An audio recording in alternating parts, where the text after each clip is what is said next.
यम और नचिकेता के बीच में होने वाला संवाद, जो कि कठ उपनिषद में वर्णित है। साथियों, मानव मन में दो ही प्रश्न सदियों से उठ रहे हैं। पहला कि हमें जीवन क्यों मिला, और दूसरा मृत्यु के बाद होता क्या है। यह प्रश्न मनुष्यों को सदियों से परेशान करता रहा है, और इस प्रश्न ने 10 वर्ष के छोटे से बालक नचिकेता को भी परेशान किया था। लेकिन नचिकेता ने इनके उत्तरों को स्वयं यमराज से ही पूछ लिया।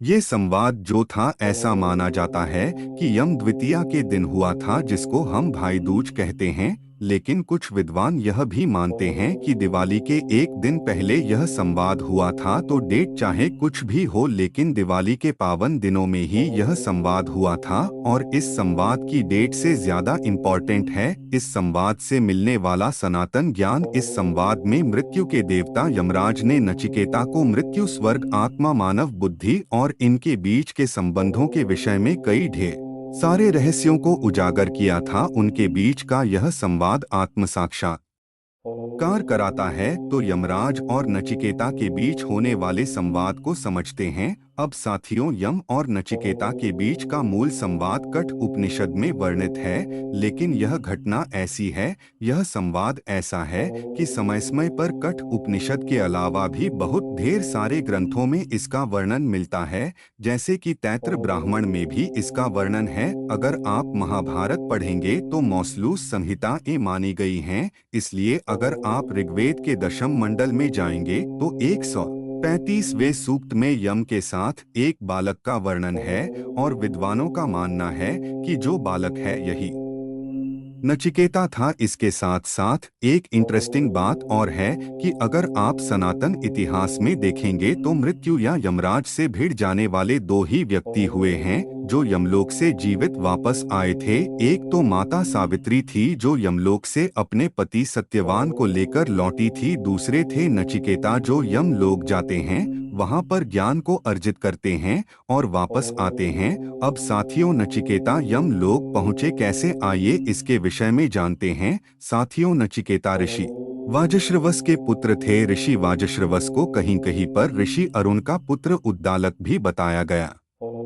है। नचिकेता की आयु 10 वर्ष की थी, लेकिन नचिकेता बहुत मेधावी और बुद्धिमान थे। उनके पिता जो थे वो जो भी कर्मकांड करते थे, यज्ञ हवन आदि करते थे, उसको नचिकेता बहुत बारीकी से ऑब्जर्व करते थे।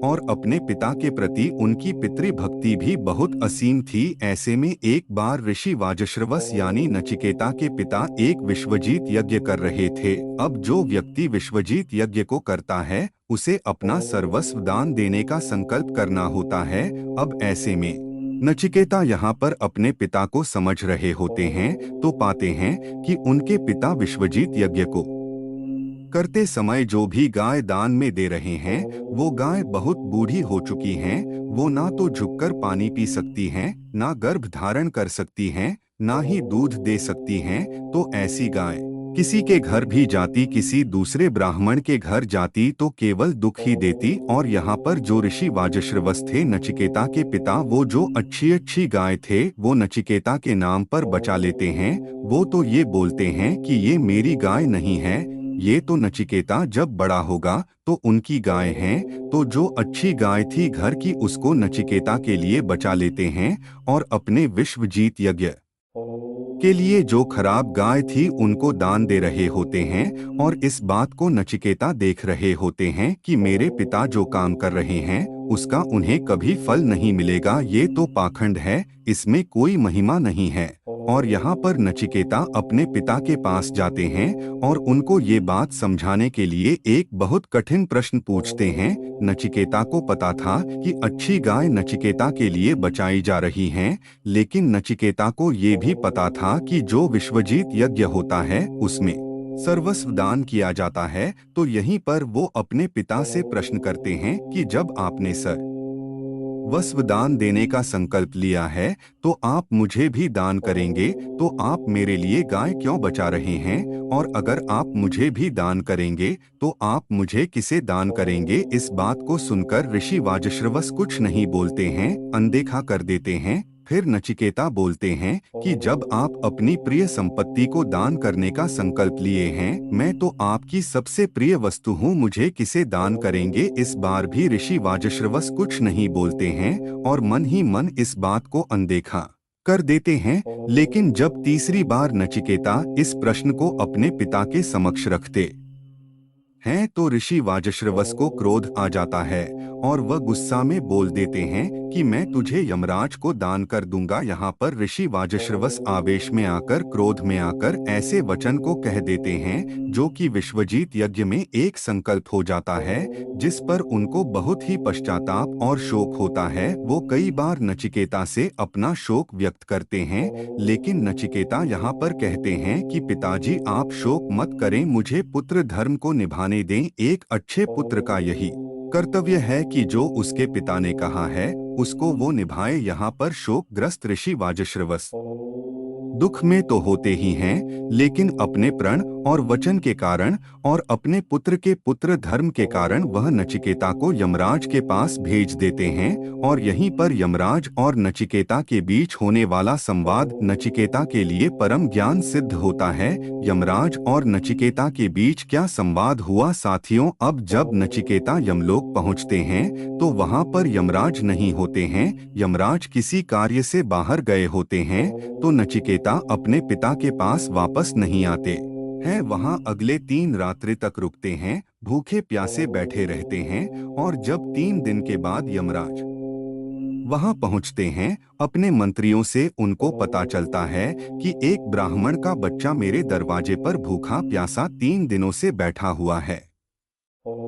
तो भागे भागे नचिकेता के पास आते हैं और नचिकेता से क्षमा मांगते हैं। और यहाँ यमराज कहते हैं कि चूंकि आप 3 रात्रि तक उपवास रखे थे, भूखे प्यासे थे, इसलिए मैं आपको 3 वरदान देने वाला हूँ। और फिर वो नचिकेता से पूछते हैं कि आप ही बताइए कि आप वो 3 वरदान क्या चाहते हैं। वो तीनों वरदान मैं आपको दे दूंगा। साथियों, यहाँ पर नचिकेता 3 वरदान की बात सुनते हैं, लेकिन वरदान से परे उनके मन में अपने पिता का शोक भी चल रहा था कि मेरे पिता कितने शोकग्रस्त हो गए मेरे मात्र एक प्रश्न के कारण। तो अपने पिता के विषय में सोचते हुए वो अपना पहला वर यही मांगते हैं कि हे यमराज, मेरे पिता जो शोकग्रस्त हैं, जिनमें क्रोध का आवेग आ गया था, जिनमें हो सकता है कि मेरे प्रति जो स्नेह रहा हो वो स्नेह थोड़ा कम हो गया हो, तो मैं आपसे यही वरदान मांगता हूँ कि मेरे पिता की परिस्थिति को फिर से सही कर दीजिए। और जब मैं यहाँ से वापस जाऊँ, अगर आप अनुमति देंगे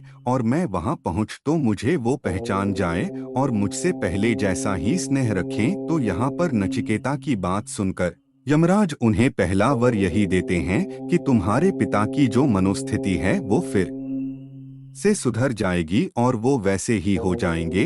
और जब तुम वापस लौटोगे तो तुम्हें मृत्यु के मुख से छूटा देखकर वैसे भी प्रसन्न हो जाएंगे। अब यहाँ पर नचिकेता की आप स्थिति अगर देखें तो 10 वर्ष का बालक मात्र है, उसके मन में जो प्रश्न आएंगे या जो वो वरदान मांगने वाला है, उस 10 वर्ष की आयु में जो भी उसने अनुभव किया था, जैसा वो सोचता था वैसे ही उसके 2 वरदान होने वाले थे। अब चूंकि वो एक ब्राह्मण का पुत्र था तो उसके घर में कर्मकांड आदि होते रहते थे और प्रत्येक संस्कार में, प्रत्येक कर्मकांड में वो अग्नि को देखता था। चाहे यज्ञ हो चाहे कोई हवन हो, अग्नि में ही कुछ ना कुछ डाला जाता था और यह बताया जाता था कि अगर हम अच्छे से यज्ञ करेंगे और अग्नि देवता प्रसन्न होंगे तो हमें स्वर्ग मिलेगा। तो नचिकेता के मन में यह बात बैठी हुई थी। तो नचिकेता अपना दूसरा वर यही मांगते हैं कि जिस अग्नि की बात होती है, जिस अग्नि की बात की जाती है, जो कि स्वर्ग ले जाती है, और उसने ऐसा भी सुना है कि स्वर्ग में भय नहीं होता, कोई भी व्यक्ति वृद्ध नहीं होता और कोई भी किसी भी दुख से ग्रसित नहीं होता। ऐसी अग्नि विद्या के बारे में मुझे बताइए, क्योंकि कोई भी ऐसा मनुष्य नहीं है जिसने मुझे इस अग्नि के बारे में सही ज्ञान दिया हो। अब यहाँ पर अगर आप ध्यान देंगे तो नचिकेता ये भी कह रहे हैं कि स्वर्ग जैसी कोई चीज होती है ऐसा बताया गया है।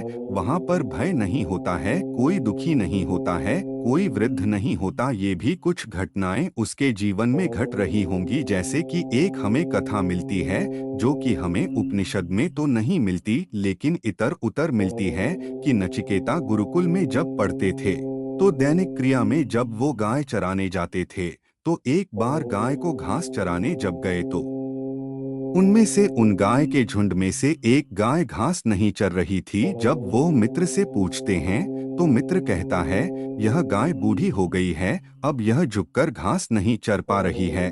लेकिन स्वर्ग कितना अच्छा है, वहाँ पर कोई बूढ़ा नहीं होता। तो इस प्रकार की बातें सुनकर नचिकेता के मन में ये सब प्रश्न बैठ गए थे। तो उसके मन में स्वर्ग को लेकर एक जिज्ञासा थी, और इस प्रश्न को सुनने के बाद यमराज नचिकेता को यज्ञ के विषय में ज्ञान देते हैं कि यज्ञ कैसे करना चाहिए, किस प्रकार की लकड़ियों को लाना चाहिए, अग्नि कौन सी होनी चाहिए, यज्ञवेदी कैसी बनानी है, किस प्रकार की ईंटों का उपयोग करना है, आकार कैसा होना चाहिए। ये सब कुछ वो यज्ञ के विषय में बताते हैं और बताते हैं कि यदि इस प्रकार यज्ञ किया जाता है तो स्वर्ग की प्राप्ति होती है।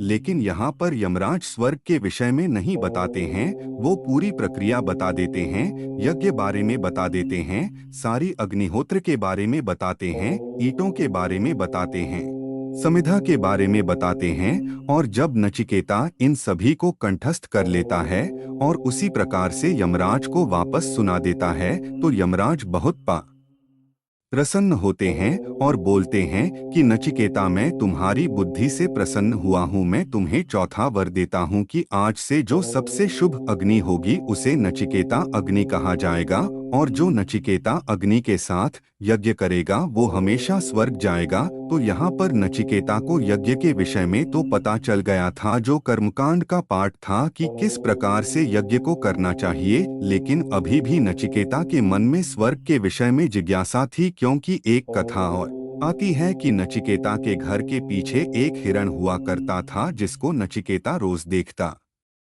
था। एक दिन हिरण की मृत्यु हो जाती है और नचिकेता बहुत उदास होता है, और इसको देखकर एक मित्र नचिकेता को समझाता है कि उदास मत हो, क्योंकि मृत्यु के बाद भी जीवन होता है। कुछ लोग स्वर्ग जाते हैं और वहां पर कोई मृत्यु नहीं होती, कोई उदासी नहीं होती, कोई दुख नहीं होता। वहीं पर एक दूसरा मित्र भी रहता है जो नचिकेता को कहता है कि नहीं, मृत्यु के बाद जीवन नहीं होता है। तो इस कारण से नचिकेता के मन में इस प्रकार के प्रश्न पहले से ही थे। तो अपने तीसरे वरदान के रूप में नचिकेता यमराज से यही पूछ लेता है कि कुछ लोग तो कहते हैं कि मृत्यु के बाद जीवन रहता है, कुछ लोग कहते हैं कि जीवन नहीं रहता है। मुझे इसके विषय में ज्ञान दीजिए। और यहाँ पर जो यमराज और नचिकेता के बीच संवाद होता है, वहाँ से सनातन धर्म का जो पूरा दर्शन है वो निकल कर आता है। आइए इस तीसरे वरदान के रूप में होने वाले संवाद को समझते हैं। तो साथियों, जब नचिकेता ने तीसरे वर के रूप में यह प्रश्न पूछा कि मृत्यु के बाद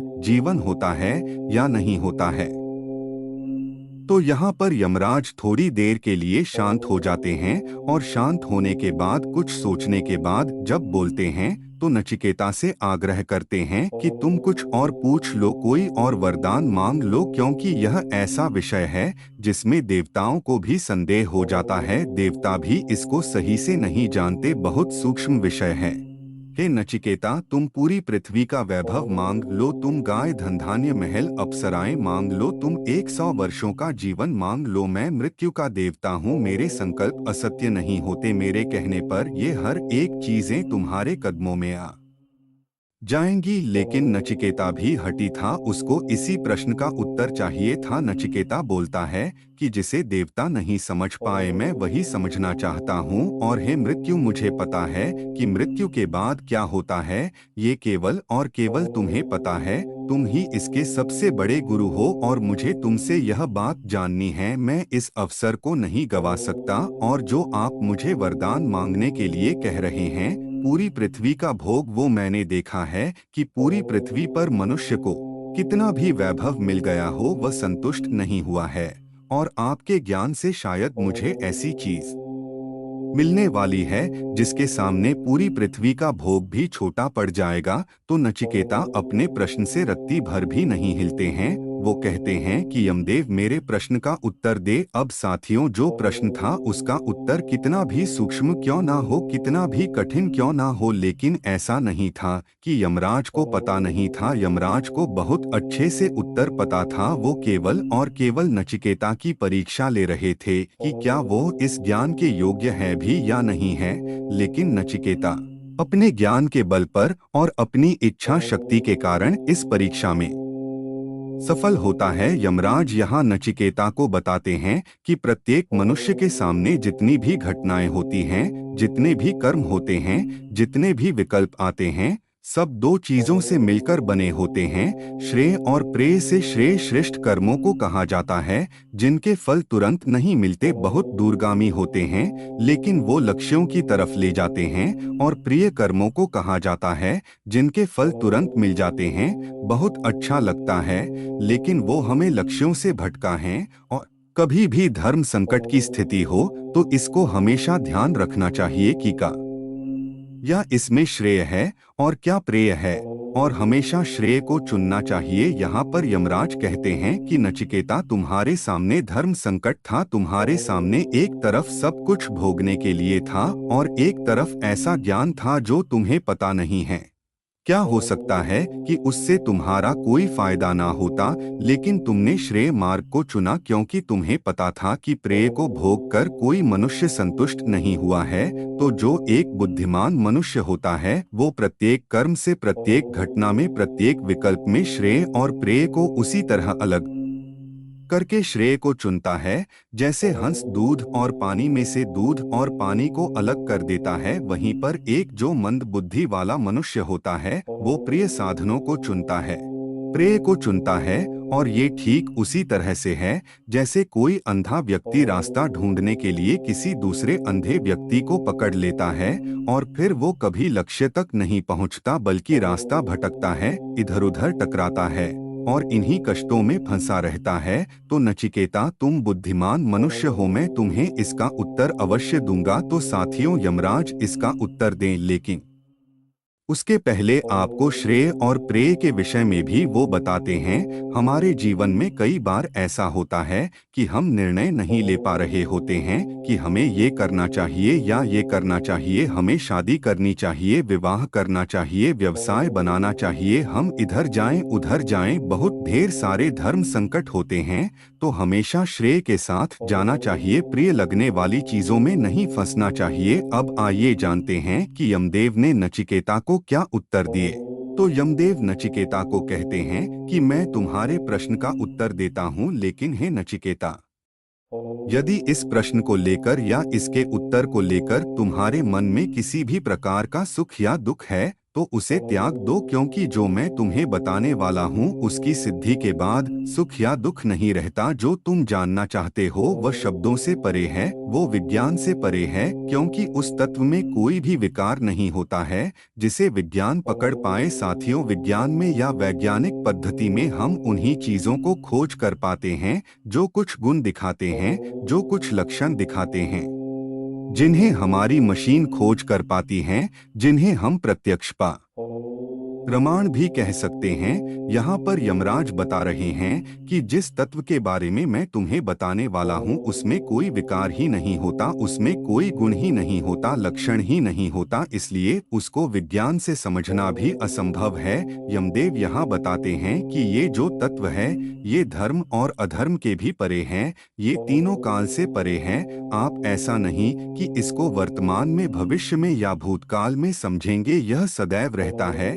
यहाँ पर नचिकेता को थोड़ा भ्रमित होता है। वह यह कहते हैं कि जब भाषा से नहीं समझ सकते, विज्ञान से नहीं समझ सकते, तीनों कालों में नहीं समझ सकते, तो मैं इसको समझूंगा कैसे, जानूं कैसे, मैं इसको क्या कहूं। तो यमदेव कहते हैं कि हे नचिकेता, हे बालक, तुम इसे ओम कहो। ओम इसका आलंबन है, ओम के ही चिंतन से यह प्राप्त होता है। नचिकेता, जब तुम मरोगे तो तुम्हारा शरीर मरेगा, लेकिन तुम्हारे अंदर का ओम कभी नहीं मरेगा, वह सदैव रहता है, जैसा कि मैंने तुम्हें बताया था। उसको आप भूतकाल, भविष्य काल व वर्तमान काल में नहीं बांट सकते, वो सदैव रहता है। और ओम के स्तर पर यानी सत्य के स्तर पर प्रत्येक घटना हर समय हो रही होती है। हे नचिकेता, तुम हर समय मरते हो, तुम हर समय जीवित होते हो, तुम हर समय मुझसे मिलते हो, तुम हर समय यह प्रश्न करते हो। काल केवल और केवल तुम्हारा भ्रम है। चलो मैं ओम के विषय में तुम्हें और बताता हूँ। ओम सूक्ष्म से सूक्ष्म है, अणु है, लेकिन कोई भी दूसरी चीज ऐसी नहीं है जो ओम से भी बड़ी हो। ये पूरा ब्रह्मांड ओम के सामने परमाणु है, तो ओम छोटे से छोटा होते हुए भी बड़े से बड़ा है। ओम शून्य भी है, ओम अनंत भी है। और तुम जहाँ खड़े हो, तुम्हारे हर एक रोम छिद्र में ओम है।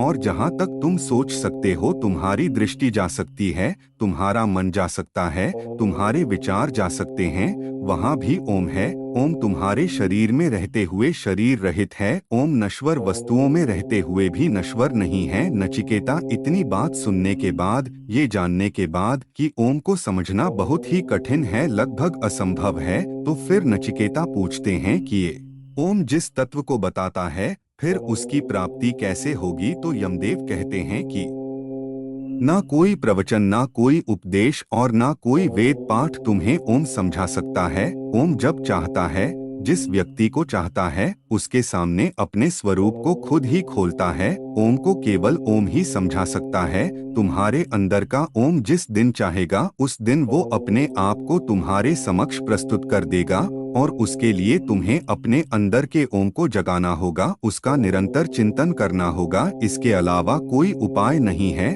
तुम अपने अंदर के ओम का चिंतन करो, भजन करो, एक दिन तुम्हारे अंदर का ओम तुम्हारे सामने आएगा, तुम प्रत्यक्ष दर्शन करोगे। तो यहाँ पर नचिकेता का स्वाभाविक प्रश्न था कि इस ओम का चिंतन कैसे किया जाए, उसको कैसे भजन किया जाए। यहाँ पर बताते हैं कि जिस समय तुम इस सांसारिक प्रपंच से विमुख हो जाओगे, दूर हो जाओगे, तुम्हारी इंद्रियां शांत हो जाएंगी, तुम स्वतः ही ओम का भजन करने लग जाओगे। और यहाँ पर इस बात को और अच्छे से समझाने के लिए जो ज्ञान यमदेव देते हैं, उससे सनातन धर्म के सांख्य दर्शन का भी जन्म होता है। तो साथियों, यमराज नचिकेता को बताते हैं कि तुम्हारी जो इंद्रियां हैं, जो नाना प्रकार के विषय भोगों में लगी रहती हैं, उनका राजा मन है, व मन के अधीन है। मन जो चाहता है वह करवाता है। तो अगर तुम्हें एक कदम ऊपर जाना है, तो मन पर जाओ। फिर अगर मन को देखोगे तो मन अहंकार का दास है। जो अहंकार है वो उसका राजा है, क्योंकि मन को हमेशा लगता है कि वो सब कुछ अपने आप से कर रहा है, अपने लिए कर रहा है। तो मन हमेशा आपके अहंकार के लिए काम करता है। तो अगर एक कदम और ऊपर जाना है, तो अहंकार पर जाओ। और ये जो अहंकार है वो बुद्धि के अधीन है, क्योंकि बुद्धि ही है तभी कोई ना कोई क्रिया होती रहती है। और इस क्रिया में जो अहंकार आता है वो बुद्धि के कारण आता है। इसलिए अगर एक कदम और ऊपर जाना है, तो बुद्धि पर जाओ। साथियों, यहाँ पर मैं एक कदम ऊपर बोल रहा हूँ, ऊपर की बात कर रहा हूँ, लेकिन देखा जाए तो हम एक कदम पीछे यानी कि सूक्ष्मतम स्तर पर जा रहे हैं। ये जो स्थूल जगत है, यह बहुत बड़ा है। इंद्रियां हमारी चारों दिशाओं में फैली हैं, मन में आते हैं, थोड़ा सूक्ष्म होते हैं, अहंकार में जाते हैं, और सूक्ष्म होते हैं, बुद्धि में आ जाते हैं, तो अति सूक्ष्म हो जाते हैं। यह बुद्धि, आप यह मत समझिए ये जो हमारा मस्तिष्क है, ये मस्तिष्क तो पंचभूतों का बना है। बुद्धि मतलब मेधा, तो वो जो बुद्धि है, जो सूक्ष्म तत्व है, उसकी यहाँ पर बात हो रही है। तो हमें ऐसे अपने सूक्ष्मतम स्तर पर जाना है। जब हम अति सूक्ष्म पर जाएंगे, तब हमें सत्य का पता चलेगा। तो जो बुद्धि से सूक्ष्म स्तर है, उसको मूल प्रकृति कहा जाता है। यमराज यहाँ बताते हैं कि मूल प्रकृति अव्यक्त है, लेकिन जो उससे भी सूक्ष्म स्तर है, जो सूक्ष्मतम है, वो पुरुष है। और इसी पुरुष के अधीन ये प्रकृति भी है। यही पुरुष जो है, ये परम सत्य है, नित्य है और सर्वत्र है, हर जगह है। लेकिन तुम्हारे अंदर ये अनुरूप में भी विद्यमान है। इसलिए जब तुम मरोगे तो तुम्हारा स्थूल शरीर मरेगा, लेकिन यह तत्व नहीं मरता, क्योंकि ना तो इसका जन्म होता है और ना ही इसकी मृत्यु होती है। साथियों, हो सकता है आपको एक भ्रम यह भी हो कि किस तत्व की बात हुई है जिसको पुरुष कहा गया है। कुछ लोग आत्मन भी कहते हैं, कुछ लोग ब्रह्मा भी कहते हैं, कुछ लोग जीवात्मा भी कहते हैं, तो थोड़ा मैं इसको समझा देना चाहता हूँ 1-2 मिनट में, जिससे ये जो संवाद है ये पूरा आपको समझ में आए। तो जो तत्व की बात हो रही है, जो परम सत्य है, वो तो ब्रह्मा है जो यहाँ पर पुरुष कहा गया है। लेकिन उस ब्रह्मा से जब मैनिफेस्टेशन होता है इस जगत में जितनी भी चीजें हैं, उसमें जो ब्रह्मा है उसको हम आत्मन कहते हैं। लेकिन हम आत्मन में भी आत्मन को कभी कभी चेतना कह देते हैं, यानी कि जो प्रत्येक व्यक्ति में, जीव में, पेड़ पौधों में जो एक चेतना है उसको हम आत्मा कहते हैं। लेकिन आप वेदांत में जाएंगे, अद्वैत में जाएंगे, तो यही आत्मा ब्रह्मा होता है, यानी वहाँ पर आपकी चेतना को ब्रह्मा ही माना गया है। तो अगर आपको समझना है तो आप ऐसे समझिए कि एक पुरुष है जिसको आप ईश्वर कह सकते हैं, ब्रह्मा कह सकते हैं। ये ब्रह्मा जब जगत को बनाता है, तो जो जगत बनता है तो उस जगत में जितनी भी चीजें हैं उनका जो बोध है, जो उनके मूल में है, जो ब्रह्मा है, उसको हम आत्मन कह सकते हैं। और जब आत्मन बुद्धि, अहंकार और मन से बन जाता है, तब वो आपकी जीवात्मा बन जाती है। तो जब आप मन, अहंकार और बुद्धि के ऊपर जाते हैं और उस आत्मन पर पहुंचते हैं, तो वो आत्मन तो प्रत्येक चीजों में है, वो ब्रह्मा ही है। तो अगर आप आत्मन को ऐसे देखते हैं, जो हमारा आपका व्यवहार है, जो मेरी चेतना है, तो वो आत्मन तो है। लेकिन ये आत्मन क्या है? ये अहंकार के साथ है। ये अहंकार के साथ है। लेकिन जब मैं ये कहता हूँ कि ये अहंकार के साथ है, तो इसका मतलब ये नहीं कि उसमें कोई विकार है, वो शुद्ध ही है। ये विकार हमें अज्ञानता से हो रहा है। जब हम उस स्तर पर जाएंगे तो हम पाएंगे कि वो आत्मन भी ब्रह्मा ही है, ईश्वर ही है, उसी ईश्वर से जन्मा हुआ है। तो मैं आशा करूंगा कि इससे आपकी भ्रम दूर हुआ हो और इस आत्मज्ञान को पाकर नचिकेता को उसके प्रश्न का उत्तर भी मिल जाता है। तो यम और नचिकेता के बीच के संवाद से जो दो महत्वपूर्ण बातें समझ में आती हैं, पहली ये कि आपको श्रेय और प्रेय में श्रेय के साथ हमेशा जाना है, प्रेय के चक्कर में नहीं पड़ना है। दूसरा ये कि आपको अंतर्मुखी होते जाना है। आपके अंदर जो ईश्वर है, जिनका निज नाम ओम है, वो स्वतः आपको बताएंगे। उस ओम पर आपको अवश्य चिंतन करना पड़ेगा। केवल आपको ज्ञान मिल जाने से वो ज्ञान क्रियान्वित नहीं होता है। ज्ञान तो आप गुरुओं से पा सकते हैं, ज्ञान तो आप कहीं से पढ़ सकते हैं, लेकिन जब तक आप अपने ओम पर चिंतन नहीं करेंगे, तब तक वो ओम उस परम तत्व को आपके सामने रहस्य को प्रकट नहीं करेगा। धन्यवाद। ओम।